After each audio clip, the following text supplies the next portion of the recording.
नमस्कार साथियों, मैं प्रियंका गुप्ता लर्निंग टुगेदर पे आप सबका स्वागत करती हूँ। कैसे हैं आप सब लोग। तो यहाँ पे जो हम लोग ईएमआरएस और एनवीएस के कॉमन पेपर के लिए प्रैक्टिस सेशन कर रहे हैं, जिसमें आपके पीवाईक्यूज हैं, ठीक है। और इसमें आपके आईसीटी है, इसके साथ ही रीजनिंग का जो पोर्शन आता है, और हिंदी है, आपकी इंग्लिश है, जो 40 मार्क्स क्वालिफाइंग इन नेचर है। तो इन सब के क्वेश्चन करते हैं। इसके साथ ही आपका टीचिंग एप्टीट्यूड के भी यहाँ पे क्वेश्चंस रहते हैं, ठीक है। तो ये सेट नंबर 10 है।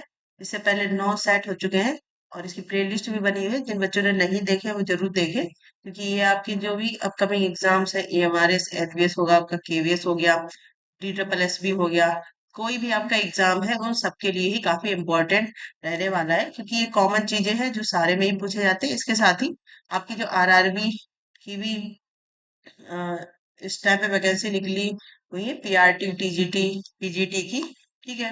तो वहां पे भी हिंदी और इंग्लिश का क्वेश्चन पूछा जाता है, ठीक है। तो यहाँ पे स्टार्ट करते हैं। सबसे पहला क्वेश्चन है यहाँ पे, select the most appropriate option to fill in the blank. यहाँ पे आपको एक सेंटेंस दिया गया जिसमें बताना है कि कहाँ कौन सा है सबसे सुटेबल रहेगा। ही सेवरल पेयर्स ऑफ शूज, ठीक है। तो ही कैसा है, सिंगुलर है, तो सिंगुलर के साथ क्या आएगा आपका, हमेशा फर्स्ट फॉर्म आती है, ठीक है। तो ए ऑप्शन यहाँ पे सही हो जाएगा। सिंपल सा क्वेश्चन है यहाँ पे। नेक्स्ट क्वेश्चन है यहाँ पे, sentences of a paragraph are given below in jumbled order, arrange the sentences in the correct order to form a meaningful and coherent paragraph, ठीक है। यहाँ पे कुछ आपको अलग अलग सेंटेंस दिए गए, जिसको आपको अरेंज करके बताना है कि किस सीक्वेंस में ये सारी चीजें रहेंगी, ठीक है। तो सबसे पहले यहाँ पे दिया गया, that is why they are in demand in all processing country, ठीक है। इसका सेकंड है, such brilliant Indians are offered attractive salaries abroad, ठीक है। इसके बाद तीसरा है आपका, Indians have proved their brain world wide, ठीक है। फोर्थ कौन सा दिया गया, but this loss of talent hinders the process of India. तो यहाँ पे सबसे पहले आपको सेंटेंस देखना है कि कहाँ से स्टार्ट हो सकता है, ठीक है। तो जैसे कि यहाँ पे दैट, तो सबसे पहले दैट इज वाई, इस प्रकार से अगर सीक्वेंस में देखें तो दैट इज वाई कोई भी सेंटेंस पहले नहीं देंगे। फिर दिया गया सेकेंड आपका, सच ब्रिलियंट इंडियंस आर ऑफर्ड, ठीक है। ऐसे इंडियंस को ऑफर किया जाता है, ठीक है। अब ऐसे में कैसे, यहाँ पे ये चीज नहीं बताई गई है।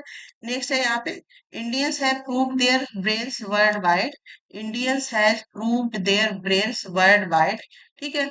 तो यहाँ पे ये हो सकता है। इसके फोर्थ हम लोग देखते हैं, but this loss of talent hindrance, लेकिन बट लग गया है तो यहाँ पे ये नहीं होगा। सबसे पहले आपका क्या आएगा, सी आएगा। तो यहाँ पे देखते हैं सी किस में है, तो ये पहले से ही आउट हो गया, तो सी इन दोनों में है। अब इन दोनों में देख लेते हैं कि कौन सा पहले आएगा, ठीक है।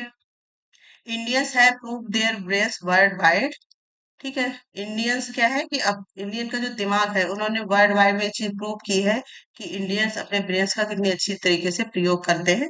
That is why they are in demand in all processing country. यही कारण है कि वो सारी जो कंट्री है उनमें इंडियंस की डिमांड रहती है। तो आपका सी के बाद कौन सा आएगा, ए आएगा, ठीक है। तो यहाँ पे सी के बाद ये आपका डी ऑप्शन सही हो जाएगा। इसके बाद बी हम लोग देख लेते हैं, processing in country such brilliant Indians are offered attractive salary abroad, ठीक है। इसके लास्ट में आपका क्या आएगा, but this loss of talent hinders the process of India, ठीक है। मतलब बाहर की कंट्रीज, इंडियंस जो, मतलब जिन इंडियंस के ब्रेन्स बहुत अच्छे हैं, बहुत अच्छा काम करते हैं, नई रिसर्चेस करते हैं, आपने देखा है कि अब्रॉड में जाके उनको अच्छी सैलरी मिलती है, अच्छा पैकेज मिलता है। इसलिए जो ऐसे कैंडिडेट हैं वो इंडिया से बाहर काम करते हैं। लेकिन इसमें क्या होता है, इंडियन इंडिया का जो अस्तित्व है वो कहीं ना कहीं छुप जाता है, ठीक है। तो यहाँ पे जम्बल पॉइंट के हिसाब से देखें तो डी ऑप्शन आपका सही हो जाएगा। नेक्स्ट क्वेश्चन है यहाँ पे, select the most appropriate meaning of the given idioms. यहाँ पे एडम्स दिया गया है, उसका सही मीनिंग आपको बताना है कि कौन सा होगा। यहाँ पे stand up for, stand up for का मतलब क्या हो गया स्टैंड अप फॉर का मतलब किसी के पक्ष में रहना, पक्ष में रहना, ठीक है। तो अब आप यहाँ पे बताएं, टू चीयर, चीयर करना, to support, to respect, to apologise, ठीक है। तो यहाँ पे कौन सा सबसे ज्यादा सुटेबल हो जाएगा आपका, किसी के पक्ष में रहना के मतलब है किसी को सपोर्ट करना, किसी को किसी चीज के लिए सपोर्ट करना, उसके पक्ष में रहने से रिलेटेड है, ठीक है। तो यहाँ पे सी ऑप्शन सही हो जाएगा, ठीक है। रिस्पेक्ट मतलब सम्मान हो गया, ठीक है। यहाँ पे इसका चीयर मतलब क्या हो गया, कोई चीज कोई कर रहा है उसको चीयर करना है, जिससे कि वो और मोटिवेट हो सके और अच्छा चीज कर सके। ठीक है, जैसे बच्चे स्कूल में पढ़ते हैं तो उनको हम लोग चीयर अप करते हैं कि जिससे कि वो और अच्छा कोई काम कर सके। इसके बाद select the most appropriate synonyms of the given word. यहाँ पे एक वर्ड दिया गया है, इसको आपका सिनोनिम्स मतलब पर्यायवाची शब्द यहाँ पे बताना है, क्या होगा पर्यायवाची शब्द। तो यहाँ पे क्या वर्ड दिया गया, रिले। रिले का मतलब क्या होता है, निर्भर रहना, मतलब किसी पे डिपेंड रहना या निर्भर रहना, वो उसका क्या मीनिंग होता है, रिले। अब यहाँ पे डिपेंड है, अवॉइड है, अटेंड है, डिफेंड है। तो आपको ये सिंपल, जब आपको इस चीज का मीनिंग पता है तो आप बता सकते हैं। यहाँ पे क्या हो जाएगा, ए ऑप्शन सही हो जाएगा, डिपेंड। ठीक है, इसके बाद अवॉइड की अगर बात करें तो इसका मतलब क्या होता है, नजरअंदाज करना। ठीक है, नजरअंदाज करना, किसी को इग्नोर करना। ठीक, ये चीज हो जाएगी यहाँ पे। इसके बाद है अटेंड, मतलब कोई चीज, किसी फंक्शन या किसी में शामिल होना। ठीक है, तो शामिल हो जाएगा। इसके बाद डिफेंड की अगर बात करें तो इसका मतलब क्या होता है, बचाना। ठीक है, तो ये सारे वर्ड आपको पता होने चाहिए, क्योंकि एग्जाम ऐसा नहीं कि एग्जैक्ट ऐसे ही क्वेश्चन आपको मिल जाएंगे, इसलिए इनके मीनिंग्स भी आपको पता होना चाहिए, जिससे कि आप आसानी से वहां पे आंसर दे पाए।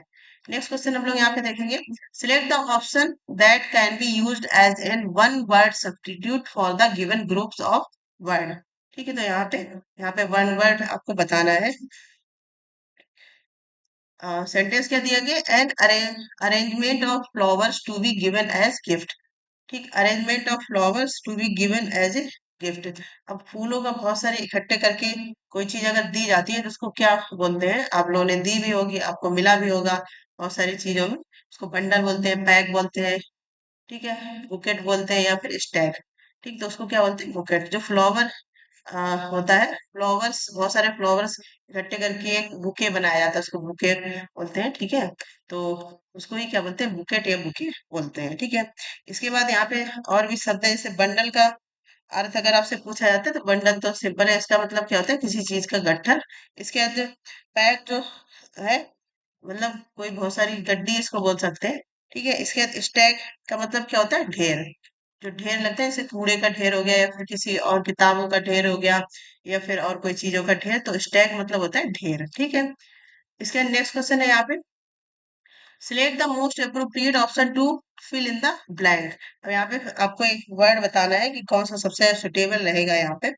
तो I a detective novel these days, मतलब मैं नॉवल पढ़ने का इस समय क्या हो गया हूँ, डिटेक्टिव हो गया हूँ। ठीक है, तो यहाँ पे क्या हो गया, हैव रीड, रीड, रीड्स या फिर एम रीडिंग। तो आई के साथ क्या आएगा, I am reading a detective novel these days, मतलब मैं कैसी नॉवेल्स इस टाइप में पढ़ रहा हूँ, डिटेक्टिव नॉवल आजकल पढ़ रहा हूँ। ठीक है, मतलब यहाँ पे दीज डेज का मतलब क्या हो गया, आजकल। आजकल, तो आजकल के साथ में कौन सी आ जाएगी आपकी, एम रीडिंग। ठीक है, तो यहाँ पे क्या आ जाएगा, एम रीडिंग सबसे ज्यादा सुटेबल हो जाएगा। तो डी ऑप्शन यहाँ पे सही हो गया। नेक्स्ट क्वेश्चन है, select the most appropriate meaning of the given idioms. यहाँ पे फिर से एक एडम्स दिया गया है, उसका मीनिंग बताना है, live up to. Live up to का मतलब क्या होता है, उम्मीदों पर खरा उतरना। लिव अप टू का मतलब क्या होता है, ये हिंदी में भी आप लिख सकते हैं, उम्मीदों पर खरा उतरना, पर खरा उतरना। ठीक है, इसका मतलब ये होता है। ठीक है, जितनी भी देखो आपकी अभी 10वां सेट चल रहा है, जितने भी सेट हुए, अगर आप प्रॉपर सही से क्लासेस कर रहे हैं, अपने सारे पॉइंट नोट डाउन किए हैं, तो आपके अभी भी कितने सारे वर्ड तैयार हो गए होंगे। ठीक है, तो आप अच्छे बच्चों की पढ़ने की चीज यही है, नोटिफिकेशन का वेट ना करके आप जितनी भी चीजें करवाई जा रही है उसको सीरियस होकर करें, फिर उसको रिवाइज करें। ठीक है, तो आपका सिलेक्शन होने से कोई नहीं रोक सकता है। तो लिव अप ऑन का मतलब क्या हो गया, उम्मीदों पर खरा उतरना। ठीक है, to enjoy a life luxury, to exist peacefully, to prove oneself worthy, to take care. तो यहाँ पे आप बताइएगा सबसे सुटेबल कौन सा हो जाएगा, उम्मीदों को खरा उतरना मतलब टू प्रूव वनसेल्फ वर्दी। ठीक है, सी ऑप्शन यहाँ पे सही हो जाएगा। नेक्स्ट क्वेश्चन है, और ये पूरी क्लास होने के बाद आप कमेंट सेक्शन बताइए कि आपको पहले से कितनी चीजें इसमें आती थी। Select the most appropriate एंटोनियम्स of the given word. यहाँ पे जनरल दिया गया है, जनरल का मतलब क्या होता है, सामान या साधारण। इसको हम लोग सामान्य भी बोल सकते हैं या फिर साधारण भी बोल सकते हैं। ठीक है, साधारण या सामान्य, इसका मीनिंग होता है। तो कॉमन, रेगुलर, पर्टिकुलर, ऑर्डिनरी। तो यहाँ पे सबसे ज्यादा सुटेबल कौन सा हो जाएगा? यहाँ पे क्या पूछा गया? एंटोनियम्स पूछा गया आपसे। ठीक है, तो साधारण है उसका, अगर एंटोनियम्स देखा जाए तो कोई चीज साधारण, पर्टिकुलर मतलब होती है कोई विशेष चीज, मतलब किसी एक चीज पे ही फोकस करना। जैसे आपका सिलेक्शन है, आपको एक सीट चाहिए ही, ठीक है, तो उस पे ही फोकस करना, तो वो क्या हो गया? पर्टिकुलर। इसका अपोजिट क्या हो गया? पर्टिकुलर। कॉमन मतलब क्या हो गया? कॉमन मतलब भी होता है साधारण। ठीक है, इसका रेगुलर का मतलब क्या हो गया? नियमित हो गया। ठीक है, ये हो गया नियमित। इसका ऑर्डिनरी भी आपका साधारण ही होता है। ठीक है, तो यहाँ पे जनरल के अगर सिनोनिम्स पूछे जाते हैं तो कॉमन हो गया, ऑर्डिनरी हो गया, इसका एंटोनिम्स क्या हो गया? पर्टिकुलर। नेक्स्ट क्वेश्चन है यहाँ पे, select the most appropriate option to fill in the blank. अब यहाँ पे फिर से एक आपको बताना है, are you afraid all insect? क्या आप इन सब इंसेक्ट से डरते हैं? तो यहाँ पे क्या हो जाएगा? इंसेक्ट से। ठीक है, तो से का मतलब क्या हो गया? फ्रॉम हो गया इस, या फिर विद, बाई, या फिर ऑफ। इन चारों में से कौन सा सबसे सुटेबल आएगा? Are you afraid of? ठीक है, एफ्रेड ऑफ ऑल इंसेक्ट्स, मतलब क्या आप इन इंसेक्ट्स से डरते हैं? तो सी ऑप्शन यहाँ पे सही हो जाएगा। ठीक है, नेक्स्ट क्वेश्चन है, select the most appropriate option to fill in the blank. फिर से यहाँ पे आपको एक वर्ड बताना है, तो सबसे ज्यादा सुटेबल कौन सा हो जाएगा? C, by honey, bee last evening. उसने क्या किया? शहद खरीदा लास्ट वीक, उसने खरीदा था। ठीक है, तो अगर हिंदी में हम लोग देखेंगे, उसने लास्ट वीक में क्या खरीदा था? शहद खरीदा था। ठीक है, खरीदा था, तो इस तो नहीं आएगा क्योंकि पास्ट की बात हो रही है। खरीदा था, चुका है, ये भी नहीं आएगा। ठीक है, वॉच स्टंग या फिर स्टंग, खरीदा था, सी आपका यहाँ पे सही हो जाएगा। वॉच, उसने मतलब लास्ट वीक में खरीदा था, कोई चीज पूरी तरह हो चुकी है। ठीक है, यहाँ पे जो है आपका मतलब पास्ट में कोई चीज हो चुकी है उसकी बात हो रही है, उसके हिसाब से यहाँ पे कौन सा है? पास्ट इंडेफिनिट टेंस की बात हो रही है। ठीक है, सी वॉज बाय या हनी बी लास्ट इवनिंग, तो सी यहाँ पे सही हो जाएगा। ठीक है, इसके बाद हम लोग हिंदी के करेंगे। अभी हम लोगों ने इंग्लिश के यहाँ पे सारी चीजें की हैं, अब हम लोग क्या करेंगे? हिंदी की यहाँ पे क्वेश्चंस करेंगे, और ये सारे ही आपके पीवाई क्यू हैं। ठीक है, तो इंग्लिश में बताइएगा आपके कितने क्वेश्चन यहाँ पे सही हुए हैं। इसका नेक्स्ट क्वेश्चन हम लोग देखेंगे, सडानन का सही संधि विच्छेद क्या होगा? तो ये मैं आपको कई बार बता भी चुकी हूँ। ठीक है, तो इसका संधि विच्छेद अगर हम लोग करेंगे तो यहाँ पे सट प्लस आनर, या ए ऑप्शन ही सही हो जाएगा। ठीक है, तो ये सब प्रैक्टिस से ही आएंगे। जो भी नॉन हिंदी स्टेट के बच्चे हैं, वो जितनी अच्छी प्रैक्टिस करेंगे उनको उतनी ही चीजें यहाँ पे अच्छे से समझ में आएंगी। ठीक है, इसका नेक्स्ट क्वेश्चन हम लोग यहाँ पे देखेंगे, सरसिज किसका पर्यायवाची है? और सबसे पहले तो आपको सरसिज का मीनिंग ही पता होना चाहिए। सरसिज का मतलब क्या होता है? कमल को ही क्या बोलते हैं? सरसिज। ठीक है, तो यहाँ पे अब आप बता सकते हैं, समुद्र, बादल, तालाब या फिर कमल। तो यहाँ पे सी ऑप्शन सही हो जाएगा। ठीक है, तो यहाँ पे इसके बाद कमल के और कौन कौन से पर्यायवाची होते हैं अगर आपसे पूछा जाता है? तो पंकज होता है। ठीक है, और क्या होता है? उत्पल होता है। इसके साथ ही नीरज भी बोलते हैं कमल को। इसके बाद अगर बात करें तो तोयज इसका पर्यायवाची होता है कमल का। इसके बाद और भी आपके जैसे पुंडरीक हो गया, ठीक है, और कोकनद हो गया। तो ये सब किसके हैं? कमल के पर्यायवाची है। अब आप अगर नोट्स बना रहे हैं तो वहां पे आप कमल के आगे ये सारे लिख लीजिए। जैसे आपको पंकज तो नॉर्मल सबको पता होता है, नीरज पता होता है, उत्पल हो गया, तोयज हो गया, पुंडरीक, कोकनद, ये नए वर्ड है, तो ये आप रिवाइज करके अच्छे से याद कर सकते हैं। ठीक है, यहाँ पे नेक्स्ट नेक्स्ट क्वेश्चन हम लोग देखेंगे, निम्न में से कौन सा शब्द संयोजक समुच्चय बोधक है? संयोजक का मतलब क्या होता है? कि जो चीज किसी चीज को जोड़ती हो। ठीक है, तो संयोजक वर्ड पूछा गया है मतलब दो सेंटेंस या दो चीजों को कोई चीज अगर जोड़ रही है, ठीक है, तो उसको क्या बोलते हैं? संयोजक बोलते हैं। तो इसलिए पर, अथवा, तथा। ठीक है, तो यहाँ पे संयोजक वर्ड कौन सा हो जाएगा? तथा हो जाएगा। ठीक है, जैसे कोई भी सेंटेंस यहाँ पे अगर आप बना के लिख सकते हैं, मतलब दो शब्दों या वाक्यों को जोड़ने वाला जो शब्द होता है उसको क्या बोलते हैं? संयोजक शब्द बोलते हैं। ठीक है, इसका नेक्स्ट क्वेश्चन है, नेताजी दिल्ली गए, वाक्य में कौन सा काल है? तो यहाँ पे पूछा गया, जो सेंटेंस दिया गया है उसमें काल पूछा गया है। नेताजी दिल्ली गए, ठीक है। संदिग्ध भूत, अपूर्ण भूत, सामान्य भूत या फिर पूर्ण भूत। तो ये सामान्य भूत की बात हो रही है, ठीक है। संदिग्ध का मतलब क्या हो गया कि हो सकता है, लेकिन यहाँ पे एग्जैक्ट लिखा हुआ है कि नेताजी दिल्ली गए, मतलब पता है कि गए हैं। अपूर्ण मतलब यहाँ पे कुछ अपूर्ण नहीं है, मतलब नेताजी गए हैं, ये चीज हमें को साफ साफ पता चल रही है। पूर्ण भूत यहाँ पे नॉर्मल आपका क्या हो जाएगा, सामान्य भूत यहाँ पे सही हो जाएगा। नेक्स्ट क्वेश्चन हम लोग देखेंगे। यहाँ पे नेक्स्ट दिया गया आपको, मुहावरा दिया गया, उसका अर्थ बताना है कि क्या होगा। तो यहाँ पे लिखा हुआ है, फूंक फूंक कर कदम रखना, मुहावरे का सही अर्थ क्या होगा?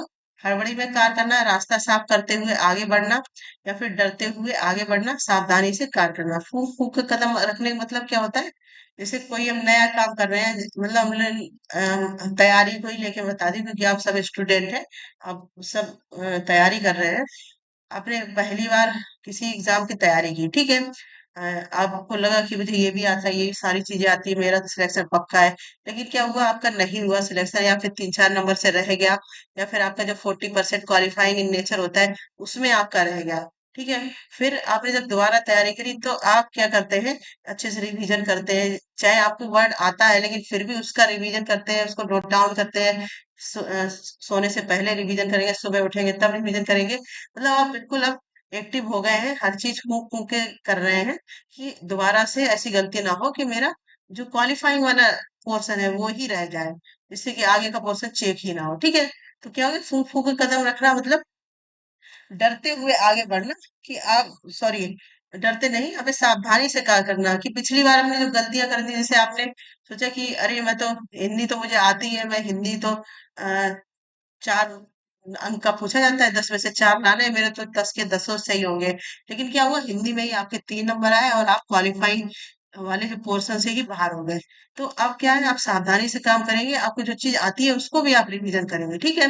तो यहाँ पे ये क्या हो गया, सावधानी से कार्य करना, फूंक फूंक के कदम रखना, ठीक है। नेक्स्ट क्वेश्चन है यहाँ पे, पत्र आता होगा, वाक्य में कौन सा काल हो? आता होगा यहाँ पे क्या दिया है, पत्र आता होगा, सामान्य भविष्य हो गया, संदिग्ध वर्तमान, सामान्य वर्तमान, संभाव वर्तमान। अब यहाँ संदिग्ध वर्तमान की बात हो रही है कि मतलब पत्र आता होगा, अब कब आएगा कैसे आएगा वो चीज यहाँ पे नहीं है, एक मन में शंका सी बनी हुई है, ठीक है। तो क्या हो गया आपका, जहाँ पे संदेह कुछ है वहां पे क्या हो जाता है, संदिग्ध वाक्य, ठीक है। ऐसा घर मैंने नहीं देखा, वाक्य का रेखांकित शब्द जो है, रेखांकित कौन सा है, ऐसा किस प्रकार का विशेषण है? अब यहाँ पे आपको विशेषण बताना है कि किस प्रकार का ये विशेषण है। तो ऐसा घर मैंने नहीं देखा, ठीक है। ये कोई यहाँ पे गुणवाचक किसी के गुण तो बताया नहीं गया है, ठीक है ना, संख्या मतलब कितने घर देखे ऐसे कुछ बोला गया है, ना परिणाम कि मतलब क्या अर्थ उसका निकल रहा है, ठीक है। यहाँ पे क्या हो गया, ये सर्वनाम मैंने आपको पढ़ाया, जिन्होंने हिंदी की क्लास नहीं देखी है, 40% क्वालिफाइंग नेचर के नाम से प्लेलिस्ट बनी हुई है, आप लोग जरूर देखें। वहाँ पे ये सारी चीजें बताई गई हैं कि संज्ञा के कौन से होते हैं, सर्वनाम के कौन से होते हैं, ठीक है। वहाँ पे सारे वर्ड बताए गए हैं, आप लोग वो क्लासेस देखिए, यहाँ पे प्रैक्टिस करिएगा, बहुत अच्छे से होगी आपकी तैयारी, ठीक है। तो ऐसा क्या हो गया, सार्वनामिक आपका विशेषण होता है, ठीक है। नेक्स्ट क्वेश्चन है यहाँ पे, तू प्लस प्रकृति का संधि स- सही संधि रूप क्या होगा? अब यहाँ पे दू दिया गया है, ठीक है। सबसे पहले तो आपको बतानी है यहाँ पे कौन सी संधि है। अगर आपको इस प्रकार से दी गई तो वहां पे क्या हो जाती है, विसर्ग संधि, ठीक है। ये कौन सी होगी, विसर्ग संधि। अब इसको जब हम लोग मिलाएंगे पूरा तो ये सबसे ज्यादा सटीक कौन सा बनेगा यहाँ पे, दुष्प्रकृति, ठीक है। दुष्प्रवृत्ति, तो प्रवृत्ति तो बनेगी नहीं क्योंकि प्रकृति एक है यहाँ पे, ठीक है। दुष्प्रकृति, दुष् दुष् यहाँ पे, तो यहाँ पे कौन सा बनेगा, आपका जो षटकोण वाला सा होता है, ये ऐसे वाला सा होता है, ये आधा बनेगा, ठीक है। तो बी ऑप्शन आपका यहाँ पे सही हो जाएगा। नेक्स्ट क्वेश्चन है, आग का तत्सम शब्द क्या है? अब यहाँ पे आग कैसा है, तद्भव शब्द यहाँ पे दिया गया है, और आग का तत्सम शब्द आपको बताना है कौन सा है, अग्नि, अग्नि, अगन या फिर अग्नि। तो तत्सम कौन सा हो जाएगा, अग्नि हो जाएगा, ठीक है। आंख एक नहीं, कजरौटे 10-10, लोकोक्ति का सही अर्थ क्या है? मतलब यहाँ पे एक लोकोक्ति दी गई जो कुछ फेमस होती है, एग्जाम में आपसे पूछ के ली जाती है, ठीक है। तो यहाँ पे क्या है, आंख एक नहीं मतलब किसी एक चीज का भी अनुभव नहीं है, लेकिन ज्ञान, बहुत से लोग होते हैं ना कि एक चीज किसी चीज का सही से सटीक ज्ञान नहीं है, सही से नॉलेज नहीं है, लेकिन उनको बोलना है भाई वो उस चीज के बारे में जानते हो या नहीं जानते हो। ठीक है, तो उसका मतलब क्या हो गया, आंख एक नहीं कजरोटे 10 10। ठीक है, दिखावा टाइप का हो गया। तो यहाँ पे क्या हो गया, अपव्यय। अपव्यय मतलब होता है खर्चे से रिलेटेड होता है। अथक प्रयास मतलब बहुत संघर्ष करना, इसका ये मतलब होता है। कूत संपत्ति मतलब बहुत अधिक संपत्ति से यहाँ रिलेट करेंगे। व्यर्थ आडंबर, यहाँ पे क्या होगा, व्यर्थ का आडंबर। ठीक है, मतलब जो दिखावा करते हैं उसके लिए शब्द यूज किया जाता है। आंख एक नहीं कजरौटा 10 10। ठीक है, यहाँ पे डी सही हो जाएगा। इसके बाद आपके यहाँ पे आईसीटी के क्वेश्चंस हैं, उनको हम लोग देखेंगे। तो यहाँ पे दिए गए in MS power point 2010, the new slide button located on the home tab in the slide group can be used to add a new slide. Which of the following keyword shortcut help to insert a new slide in a PowerPoint presentation? अब जैसे आप PowerPoint का use करते हैं PPT बनाने के लिए, तो वहां पे पूछा गया कि जो न्यू स्लाइड का बटन हम लोग यूज करते हैं उसके लिए कौन सी शॉर्टकट कीज है। ठीक है, तो यहाँ पे कुछ कीज दी गई हैं जिनको देख के आपको बताना है कि कौन सी शॉर्टकट की है जो इसके लिए हम लोग न्यू स्लाइड का यूज करते हैं। ठीक है, तो कंट्रोल ओ का मतलब क्या हो गया कि कोई भी ओपन डायलॉग बॉक्स है, जैसे डायलॉग बॉक्स आपको ओपन करना है उसके लिए हम लोग क्या करते हैं, कंट्रोल ओ का यूज करते हैं। ठीक है, इसके बाद कंट्रोल डब्ल्यू का मतलब क्या हो गया जो आपकी स्लाइड खुली हुई है, मतलब मान लो कोई स्लाइड ओपन है इस टाइम पे, तो उसको अगर आप क्लोज करेंगे, ठीक है, उसको क्लोज करना है तो आप कौन सी शॉर्टकट की का यूज करेंगे, कंट्रोल डब्ल्यू का। ठीक है, कंट्रोल एम मतलब हो गया यहाँ पे न्यू, जो आपकी कौन सी, कंट्रोल एम का मतलब क्या होता है कि यहाँ पे नई स्लाइड जोड़ना। ठीक है, न्यू स्लाइड अगर हमें जोड़नी है तो हम लोग कौन सी शॉर्टकट यूज करेंगे, कंट्रोल एम, यही आपका यहाँ पे पूछा गया है। इसके बाद है कंट्रोल एन का मतलब क्या हो गया, कोई न्यू पेज खोलना। ठीक है, न्यू पेज ओपन करना। ठीक, समझ में आ गया। तो यहाँ पे जो हमसे पूछा गया उसका क्या हो गया, कंट्रोल एम यहाँ पे आंसर हो जाएगा। नेक्स्ट क्वेश्चन है यहाँ पे, what is the keyboard shortcut to select all files and sub folder in a main folder.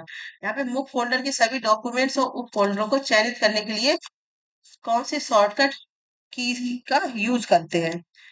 तो ऑल्ट ए का यूज करते हैं। ठीक है, या फिर कंट्रोल सी। कंट्रोल सी किस लिए होता है, कॉपी करने के लिए। ठीक है, ऑल्ट एस का या फिर कंट्रोल ए। तो कंट्रोल ए का यूज करते हैं, कोई भी चीज सेलेक्ट करनी है उसके लिए किसका, कंट्रोल ए का यूज करते हैं। ठीक है, इसका नेक्स्ट क्वेश्चन है यहाँ पे, which of the following is not a advantage of e commerce. E commerce का कौन सा एक एडवांटेज नहीं है। ठीक है, तो ये नहीं वगैरह के वर्ड आपको ध्यान से देखने हैं। निम्न में क्या ई कॉमर्स का लाभ नहीं है। तो ई कॉमर्स मतलब क्या होता है, जो हम लोग ऑनलाइन सारी चीजें आजकल चल रही है उससे रिलेटेड है। आपने देखा है कि ऑनलाइन सारी चीजें होती है, ऑनलाइन शॉपिंग करते हैं, फिर बुक्स वगैरह आपको मुझसे मंगवानी है। ठीक है, मतलब और आपको तुरंत कोई चीज चाहिए आजकल तो ब्लिंकिट वगैरह ये सारी चीजें भी हैं। ये सब किस में आती है, ई कॉमर्स में आती है। जोमेटो जो हो गया, ये सब कैसे है कि आपको कोई भी चीज चाहिए तुरंत आपको प्रोवाइड करवाई जाएगी। ये सारे कुछ क्या होता है, ई कॉमर्स के अंडर ही आता है। ठीक है, जिसमें 24 घंटे की आपको उपलब्ध सारी चीजें होती हैं। ठीक है, इसके बाद है यहाँ पे पूछा कि कौन सा ई कॉमर्स का लाभ नहीं है। तो क्विक डिलीवरी ऑफ गुड्स, वस्तुओं की त्वरित डिलीवरी, मतलब आपको कुछ भी चाहिए, बुक चाहिए, खाना चाहिए, किताबें चाहिए, या फिर रोजमर्रा की चीजें कोई चाहिए, जैसे अगर आप सिटी एरिया में रहते हैं ब्लिंकिट वगैरह का यूज करते हैं। ठीक है, तो ये तो होता है। इसका security issue, computer sorry, a customer can shop 24/7, मतलब आप 24 घंटे में कभी भी ऑर्डर करते हैं, जैसे अमेजोन वगैरह आप यूज करते हैं, मिंत्रा यूज करते हैं कपड़े खरीदने के लिए। तो ये भी होता है कि आप कभी भी उसको कर सकते हैं। इसका लो कॉस्ट, ये भी सही है। सबसे ज्यादा जो लाभ है, यहाँ पे लाभ नहीं पूछा गया। मतलब सीधे से अगर पूछा जाए कि यहाँ पे पूछा गया कि इसकी क्या हानि है या फिर क्या इसका मिसयूज है, तो सिक्योरिटी इश्यूज इसमें रहते हैं। ठीक है, आपका डेटा वगैरह, मतलब आपका मोबाइल नंबर, आप जो उसमें इंफॉर्मेशन डालते हैं वो सब आपकी यहाँ पे सिक्योर उतनी नहीं रहती है। ठीक है, हालांकि सारे ऐप वगैरह दिखाते हैं सिक्योर है, लेकिन पूरी तरह नहीं सिक्योर है। इंटरनेट पे कुछ भी, अगर आपका एक बार कोई फोटो है, आपका कोई वीडियो है या फिर कोई भी चीज है, एक बार आपकी इंटरनेट पे चली गई है तो वो कभी भी इंटरनेट से खत्म नहीं होती। ठीक है, तो सिक्योरिटी इश्यूज इसमें होते हैं। ठीक है, ई कॉमर्स में यहाँ पे बी ऑप्शन जो है आपका बिल्कुल सही हो जाएगा। ठीक है, तो ये आईसीटी के क्वेश्चन थे और आज हम लोगों ने आज आईसीटी किया, हिंदी किया, इंग्लिश किया। तो इसमें आपको बताना है कि आपके कितने क्वेश्चन सही रहे और आपने कितना कुछ नया सीखा। ठीक है, और बताइए कि ये सीरीज कैसी लग रही है। बाकी हम लोगों के पूरे टोटल 10 सेट हो चुके हैं। ठीक है, 10 सेट में हमने बहुत सारे क्वेश्चन किए और जो सब आपके प्रीवियस ईयर थे। ऐसा नहीं है कि आपके प्रीवियस ईयर इसलिए मैं करवाती हूँ क्योंकि प्रीवियस ईयर ही क्वेश्चन आपसे पूछता है। ठीक है, तो सारी चीजें जो भी आपको नहीं आती वो आप नोट डाउन करिएगा और जो आपको आती है वो भी आप रिवीजन जरूर करिएगा। ठीक है, तो ये इम्पोर्टेंट क्लासेस हैं। हालांकि अभी आपका नोटिफिकेशन नहीं आया तो इस वजह से काफी बच्चे क्लासेस देख भी नहीं रहे हैं, क्योंकि ज्यादातर बच्चों का ये होता है कि नोटिफिकेशन आएगा तभी हम तैयारी करेंगे। लेकिन कोई बात नहीं, जो बच्चे देख रहे हैं, बहुत कम बच्चे देखते हैं। ठीक है, लेकिन आप देखते रहिए। ठीक है, सिलेक्शन आपका जरूर होगा अगर आप रेगुलर रहते हैं इसमें। और बताइएगा कमेंट सेक्शन में जरूर कितने आपके यहाँ पे क्वेश्चन सही हुए हैं। ठीक है, इस प्रकार क्लासेस अपडेट के लिए बने रहिए, ज्यादा ज्यादा शेयर करिए। इसके अलावा आपका कोई सुझाव है तो जरूर दीजिएगा। धन्यवाद।